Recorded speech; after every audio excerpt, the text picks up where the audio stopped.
الحمدللہ رب العالمین والصلاة والسلام علی سید الانبیاء والمرسلین اما بعد فاعوذ باللہ من الشیطان الرجیم بسم اللہ الرحمن الرحیم یا ایہا الذین آمنوا کتب علیکم القصاص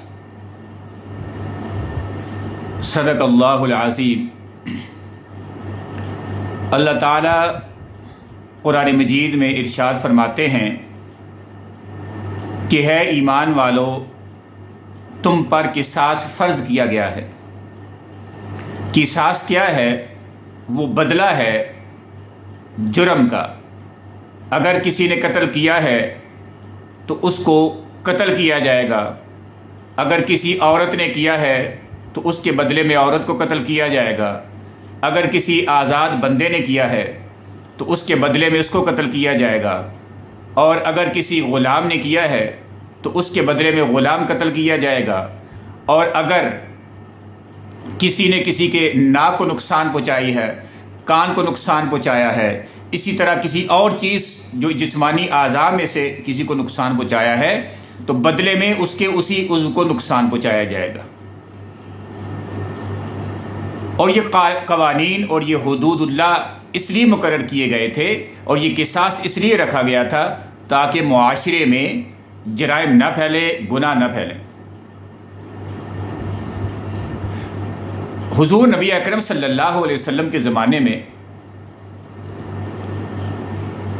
ایک بہت ہی اعلیٰ قبیلہ بنو مخزوم کی ایک عورت نے جب چوری کی اور اس پر حد مقرر کرتے ہوئے حضور نبی اکرم صلی اللہ علیہ وسلم نے اس کے ہاتھ کاٹنے کا حکم دیا، تو ایک صحابی آتے ہیں اور اس کی سفارش کرتے ہیں۔ حضور نبی اکرم صلی اللہ علیہ وسلم کا چہرہ انور غصے سے سرخ ہو جاتا ہے، اور آپ فرماتے ہیں کہ کیا تم حدود اللہ کو توڑنا چاہتے ہو؟ خدا کی قسم اگر میری بیٹی فاطمہ بھی چوری کرتی تو میں اس کے بھی ہاتھ کٹوانے کا حکم دے دیتا۔ یہ الفاظ غور کرنے والے ہیں کہ حضور نبی اکرم صلی اللہ علیہ وسلم چوری کرنے پہ، اس لیے کہ یہ قرآن کا حکم تھا کہ اگر کوئی مرد یا عورت چوری کرے تو اس کے ہاتھ کاٹے جائیں، تو آپ صلی اللہ علیہ وسلم اپنی بیٹی فاطمہ کے لیے بھی حد مقرر کر رہے ہیں۔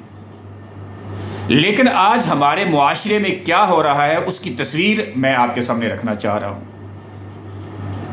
کہ ایک طرف تو حضرت فاطمہ رضی اللہ تعالی عنہا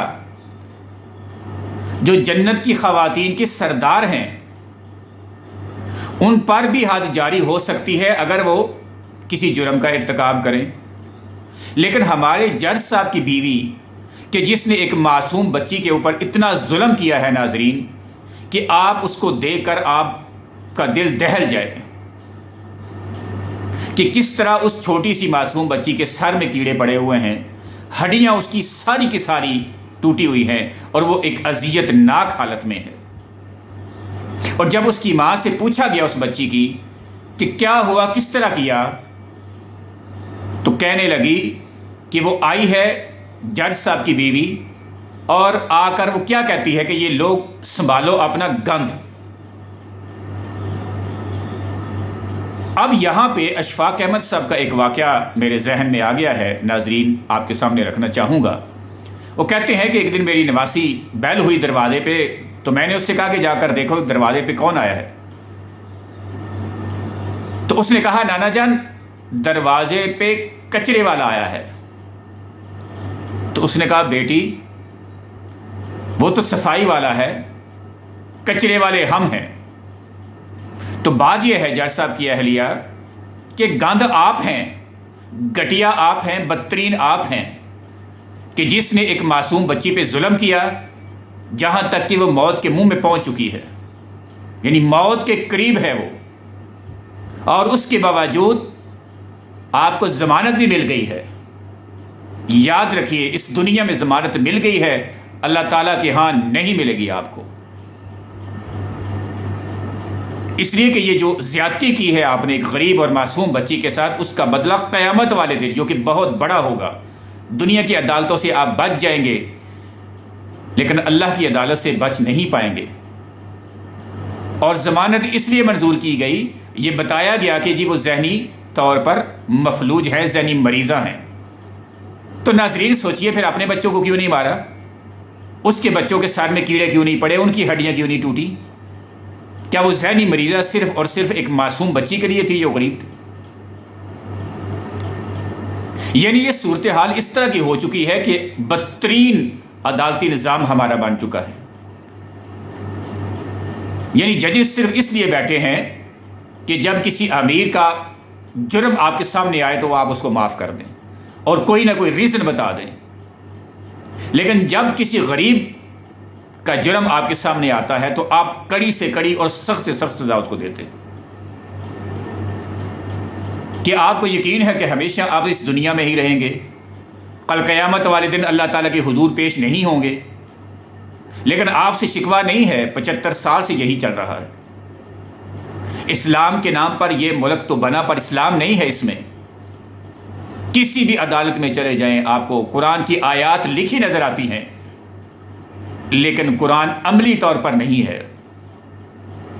انگریز کا بنایا ہوا قانون چل رہا ہے، اور اسی قانون نے ہمیں بتایا ہے کہ امیر کو معاف کرو اور غریب کو پکڑو تم۔ اور یہ جرائم یکے بعد دیگرے ہو رہے ہیں ہمارے معاشرے میں۔ آج جو معاشرہ ہمارا تباہی کی طرف جا رہا ہے ناظرین، اس کی بنیادی وجہ یہ ہے کہ عدل و انصاف ختم ہو چکا ہے۔ یہاں پہ صرف ایک ہی قانون ہے کہ جس کی لاٹھی اس کی بھینس۔ جو قوت والے ہیں، جو اقتدار والے ہیں، جو طاقت والے ہیں، وہ روپیہ پیسہ دیتے ہیں ہمارے عدلیہ کو اور ججوں کو، اور اپنی مرضی کے فیصلے کرواتے ہیں۔ ڈرو اس دن سے کہ جب سب کے اعمال کھلیں گے، نہ روپیہ پیسہ کام آئے گا، نہ کوئی جج کام آئے گا، نہ کوئی قانون تمہارے کام آئے گا۔ خدا کی قسم اٹھا کے کہتا ہوں ناظرین کہ دل دکھتا ہے، دل خون کے آنسو روتا ہے کہ یہاں اس ملک پاکستان کے اندر غریب کی کوئی زندگی نہیں۔ چند دن قبل آپ نے دیکھا کہ کس طرح ایک باپ نے بھوک کی وجہ سے اپنے بچوں کے گلے کاٹ دیے۔ خودکشیاں کر رہے ہیں لوگ، مر رہے ہیں اس ملک میں، اور جو حکمران ہیں کھربوں پتی بن رہے ہیں، ان کی اولادیں عیاشیاں کر رہی ہیں، کوئی پرواہ نہیں ہے غریب کی۔ آج غریب 2 وقت کی روٹی کے لیے ترس گیا ہے، اور اس کی سب سے بڑی وجہ جو ہمیشہ میں اپنی ویڈیو میں بتاتا ہوں، اسلامی قوانین سے دوری۔ اگر قصاص لیا جاتا اس ملک میں تو جرائم نہ ہوتے، اور امیر لوگوں کے لیے بھی قانون وہی ہوتا جو ایک غریب کے لیے ہے۔ سوچنے کی بات ہے کہ ہم بحیثیت ایک قوم کے کہاں جا رہے ہیں، بھیڑ بکریوں کی طرح چل رہے ہیں، بس ایک جنگل کی زندگی ہے بس ہماری۔ کوئی قانون نہیں ہے، کوئی عدل و انصاف نہیں ہے، جرائم ہے کہ بڑھتے جا رہے ہیں۔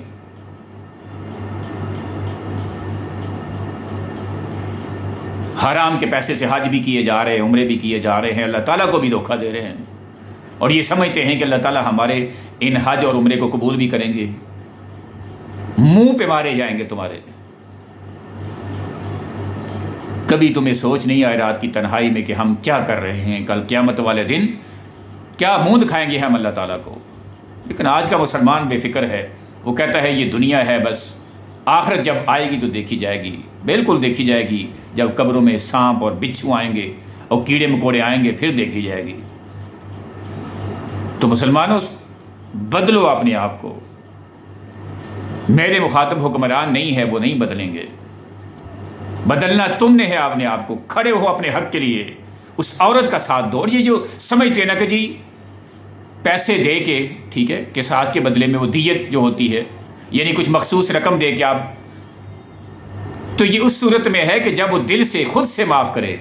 ایسا نہیں ہے کہ آپ اس پہ دباؤ ڈالیں اور اس کو بھاری رقم دے کے معاف کرو ہمیں، ایسی معافی بھی قابل قبول نہیں ہے۔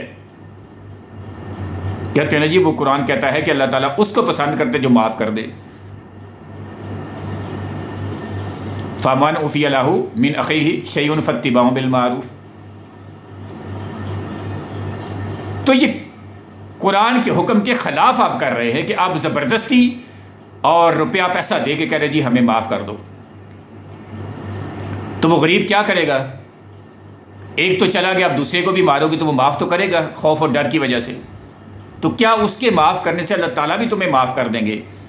مطلب کچھ لوگ بات کرتے ہیں جی وہ دیکھو اس نے تو معاف کر دیا ہے، اور کہا جاتا ہے کہ جب بندہ معاف کر دے تو اللہ تعالیٰ بھی معاف، تو اس نے معاف کب کیا ہے؟ آپ نے تو معافی کروائی ہے اس سے زبردستی، روپے پیسے کے اور طاقت کے بل بوتے پہ۔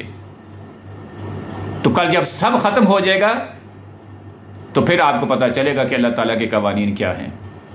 اللہ تعالیٰ سے دعا ہے کہ جو کچھ ہم سنتے ہیں اس کو سمجھنے کی، اس پر عمل کرنے کی، اور پھر اس پیغام کو آگے پھیلانے کی توفیق ہمیں عطا فرمائے۔ وآخر دعوانا ان الحمد للہ رب العالمین۔